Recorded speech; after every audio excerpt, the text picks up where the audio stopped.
Hey everybody, it's your old pal Mike. I hope you're happy, healthy, and safe, and welcome back to the channel because this week we're going to be doing another Jazzmaster review, this time on the Fender Made in Japan 60s Hybrid Jazzmaster. Now, what exactly makes this hybrid? Well, I had that very question rattling around in my brain pan for quite some time, and it wasn't until this Jazzmaster came in for work, thank you Daniel for your trust, that I got my answers.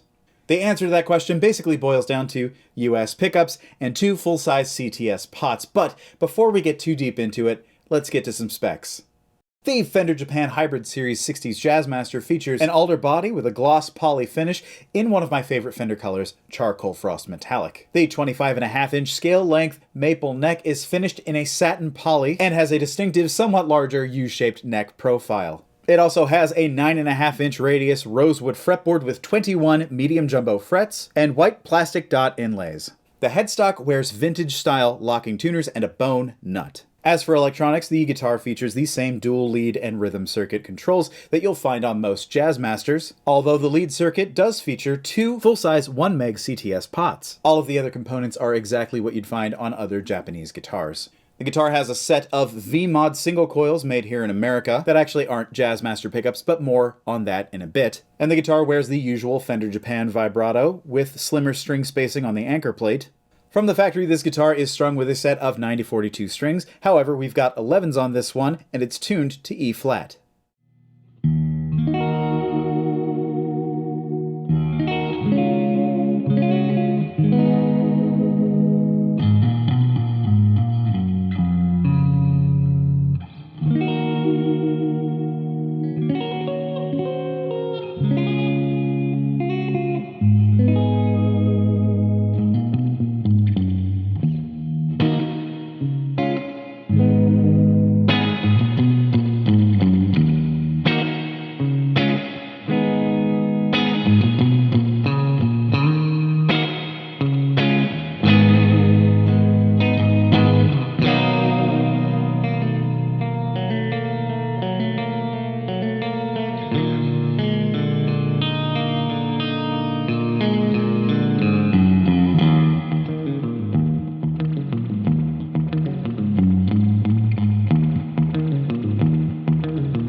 Now it should go without saying that Fender Japan makes a great guitar. Really, the wood, the finish, all of that is great on these guitars, as it always has been with CIJ and MIJ guitars. Fender Japan always impresses me with its attention to all of the details that go along with playability, such as immaculate fretwork. These frets are incredible. They are out of the way, you can't feel them as you move your hand up the fretboard, and I dare say, they are beautifully crowned and polished. Same goes for the bone nut on the headstock. It is cut beautifully, and the fit and finish, really, I have no complaints about this thing. I'm not even seeing anything that qualifies as like a factory error or mistake, although this thing does have a few dings of its own, but I think they came after the fact. Other things I love about this guitar, I love tiny necks, but this U-shape is a little bit more substantial than most Japanese necks that I've played, and I gotta say, I'm actually really enjoying it. It is by no means a skinny nut, but I am finding it comfortable and well-rounded, and that is a surprise to me. I usually don't get on with U-shaped necks, but here I am, loving this one. And while I would say my personal preference for fretboard radius is certainly 7 1/4, the vintage radius, 9 1/2 feels like home to me, and it is not so great a difference that it messes me up, so that's a good choice on this model. And I'm also not usually a big fan of satin finish necks, but I have to say that again, I'm enjoying this one. Usually I get caught up on satin finishes that may just be the result of my own personal body chemistry. Nitro is never a problem for me, but yeah, this feels really good. And while I don't have a scale, the weight of this thing is right in line with every other Jazzmaster that I've loved. In fact, I would say the Pancake is much heavier, and I wish I had a scale to prove it to you, but the weight on this thing is great. And while I have to admit that I'm not the biggest fan of the stock Japanese vibrato, although it is much better than what comes on Squiers and comes for $20 out of the All Parts catalog, it has been utterly dependable and returns to pitch every single time. Although you should be hearing my first complaint already, and that is, as always, the fit between the arm and its collet. You see, there is one major difference between the vintage and US arm, and this one, and that is that the Japanese arm is just a completely smooth piece of metal with no indentation or cutout to allow it to lock in with the teeth on the bottom of the collet. And because there's no indentation, well, there's also nothing to stop you from pushing the arm in so far that it bottoms out. But if I pull up just a little bit, all of a sudden I've got range again. This is something I've been dealing with for years, and this is one of the major reasons that either we replace the arm and collet or the vibrato entirely. And this, coupled with the already poor fit between the arm and the collet, makes this one of the most rattly vibratos on the market. In fact, it's still kind of rattly when it's inserted the whole way, and this is just something that should have been fixed a long time ago. We are nearly 40 years into production on these things, and please address this, Fender Japan. Otherwise, the vibrato works perfectly.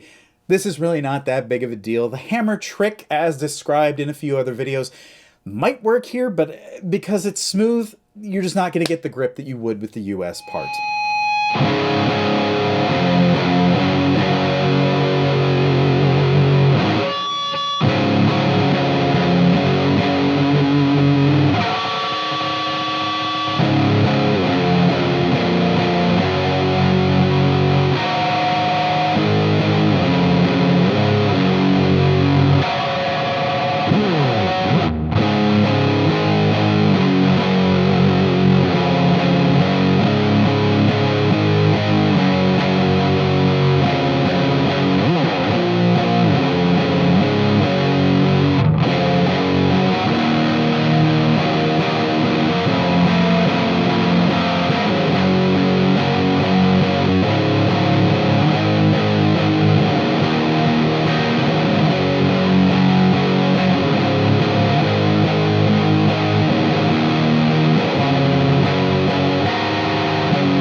While we're at it, I want to mention the tuners as I did with the Jaguar review video. The tuners here are vintage style locking tuners, and you know that I don't care for locking tuners. That is a personal preference that I have.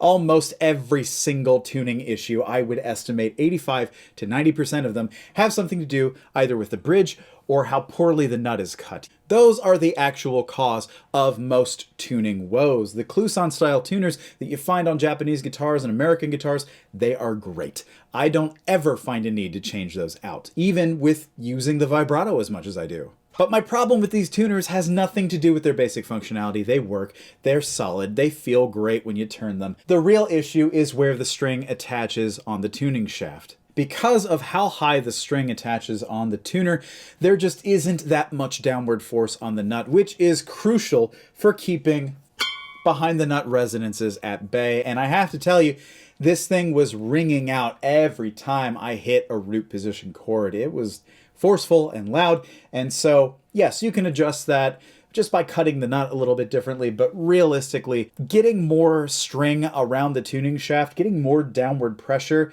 that is ideal. If this is an issue you want to take care of, I would recommend either getting a set of staggered locking tuners where the string attaches further down the post, that's better, or replace them with regular old Kluson style tuners. For me, that's the best option. Otherwise, this guitar is great. I have no other major complaints about the playability or functionality of the thing. You know, most of my issues with it kind of come down to preference, and your preference could be different on this. But my major complaint with the hybrid Jazzmaster is the exact same complaint that I had with the 2017 American Pro guitars, and that is that these are not Jazzmaster pickups. These are not Jazzmaster pickups. They may look like Jazzmaster pickups, they certainly fit in a Jazzmaster cover, but these are VMod pickups, which are the same pickups that were rolled out along with the American Pro line in 2017, and that's one of the biggest issues I have with that model, and it's one of the biggest issues I have with this one.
The Fender VMod pickup is such a curious thing to me. When the American Pro line was rolled out in 2017, they were touting these pickups as a brand new iteration on the Jazzmaster pickup. They are American made, they're meant to be hot and louder, and all of that was initially exciting to me. I was like, oh, cool, a new pickup, I'm excited about it. But it turns out that the VMods are identical recreations of the pickups that Fender Japan has been using since the 80s. These pickups are not wound like a traditional Jazzmaster pickup, which has a wide and flat coil in a very thin sandwiched bobbin. The coils are wound hot all the way to the edge of the bobbin, giving the pickups a signature wide-ranging sound. It is one of my favorite single coils I have ever heard, and so I am definitely dependent upon and protective of the Jazzmaster sound. I think it is fantastic. The VMod pickups, however, are wound almost identically to a Stratocaster pickup. That is a tall, thin coil in an hilariously oversized bobbin. This gives the VMod pickups a completely different sound, and to my ear, very disappointing overall. I was excited when the American Pros came out. I was looking forward to them because I understand that not everybody uses the rhythm circuit. I understand that people want, a little less brightness. So I was really excited about what they were going to come up with, and they were just utterly disappointing. Very dull pickups, very hot pickups. They lack the quality and the character of a good Jazzmaster sound. They lack the snap. They lack the fullness, and that just doesn't work for me at all. Now, if you like these pickups, I'm not telling you you're wrong. I'm not telling you that you're bad at tone. This is just something that I care about deeply, and so your mileage may vary. But for me, these pickups just don't cut it. If you have an American Pro or you've got the Hybrid, I would recommend getting rid of these pickups first thing. You are not getting the Jazzmaster sound out of this. Now, that may not be important to you, but if it's important to you and you're buying a Jazzmaster to get the Jazzmaster sound, this ain't it. Now, do I think they're terrible pickups?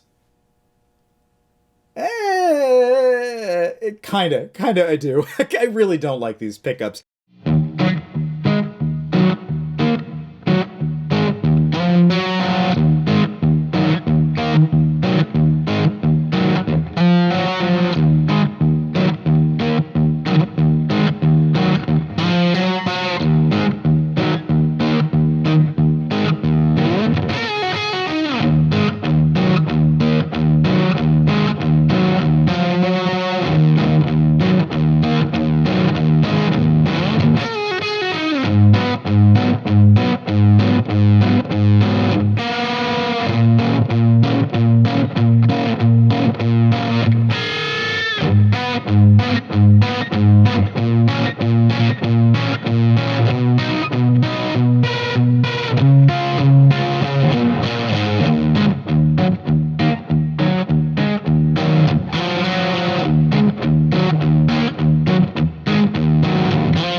I have to admit that recording the sound samples for this review was one of the more difficult experiences I've had in recent memory. Everything you hear on this channel is made up unless I put a note that I'm covering something. Like early on I did a David Bazan song that I love called Eating Paper, but most of what you hear on this channel is completely made up, and that is both to avoid copyright issues and just because that's how I like to roll. I like to respond to an instrument rather than come at it with a plan. I want to hear what the thing does, and I want that to influence my playstyle. That was really hard for this one, and while I love the feel and the weight of the thing, while acoustically I'm getting a sound that I really like out of it, the vibrato is dependable, all of those things were working, but the pickups just were not inspiring to me, and I struggled through this. I really struggled through this.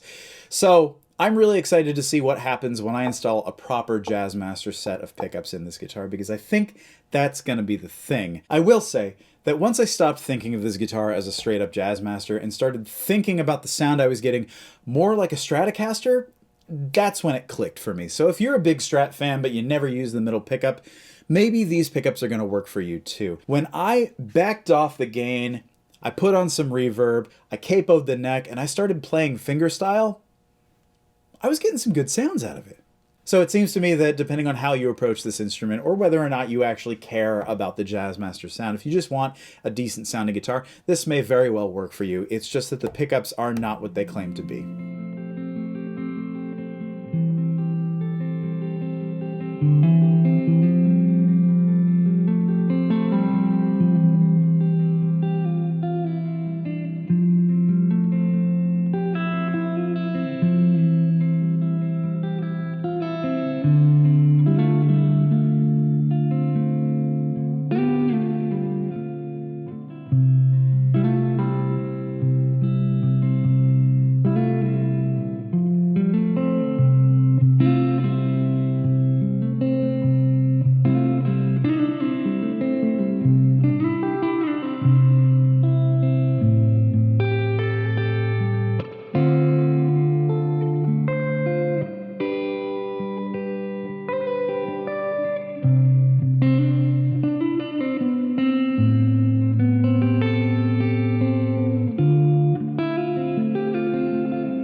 Moving on.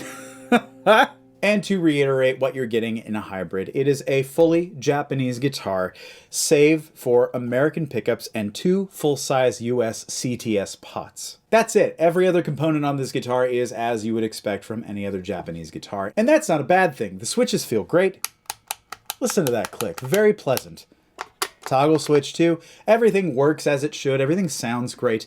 And when it comes to something like the rhythm circuit having import parts, that doesn't bother me at all. Usually if I upgrade a guitar, I just upgrade the lead circuit because, you know, I like what CTS pots do for me, or Bournes, or Emerson. But when it comes to the rhythm circuit, upgrading that doesn't really make sense because the whole point of it is to be dark and moody, and you're not really going to get more dark and moody from American parts, so don't worry about that. The CTS pots are a nice upgrade. So do I recommend this guitar? Yes, I do. Because I know not everybody is going to care about the pickups as much as I do, and it is a great guitar, the weight is great, the feel is great, it plays like a dream. However, if you are looking for a Japanese guitar to give you the Jazzmaster experience, you're gonna want to factor in a set of pickups to really address that. But truly, this guitar has been a lot of fun to play, and again, Charcoal Frost Metallic is the best color on earth, so I am more than excited to see that in play here. This guitar has really impressed me with its feel, the shape of the neck, the fretboard, the fretwork, all of that is immaculate. So please, if you're going to buy one of these, rest assured you are likely to get an incredible guitar for the money. Otherwise, this is exactly what I expect from a good Fender Japan instrument. It's got the Fender Japan body and pickguard shape. It's got the Japanese vibrato. It's got a really good weight, a really good sound, and yeah, I'm really impressed with this thing. And I cannot wait to see what happens when we do some upgrades. So yeah, I recommend this, except for those pickups. I do not like the pickups. I'm not sorry about that. I really don't like them. So that's what I think of the Fender Japan Hybrid 60s Jazzmaster. I really do appreciate you watching. I appreciate you coming back to the channel again and again, for liking, for sharing, for commenting, for subscribing, all of that good stuff. It means the world to me. And an extra thank you to those of you supporting me on Patreon. I do appreciate you helping me continue on the good work of reviewing and repairing these fantastic guitars. If you're interested in finding out more about what we offer on Patreon, there is a link in the description down below. All right, well, I've got some work to do on this Jazzmaster as well as the Jaguar behind me. But before I go, I hope that you're well. I hope that you're taking care of yourselves and each other. And we'll see you in the next video.